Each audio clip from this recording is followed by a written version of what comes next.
السلام عليكم. بسم الله الرحمن الرحيم، والصلاة والسلام على رسول الله الكريم. إخواني الكرام، أخواتي الكريمات، مرحبا بكم معنا اليوم على قناة رضوان إرجي.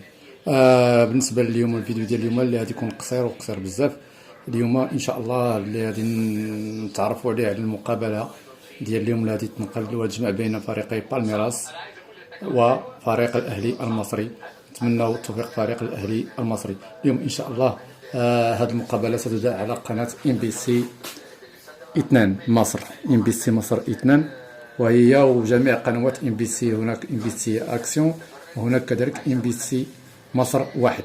إذا كما تتعرفوا دائما تردد هذه القناة هو 11823 فيرتيكال، 27500 معدل الترميز إن شاء الله بإذن الله، وفرجة ممتعة للجميع. وقبل ما نختم نتمنى ديروا لايك واشتراك في القناة، وإلى اللقاء في فيديو قادم إن شاء الله.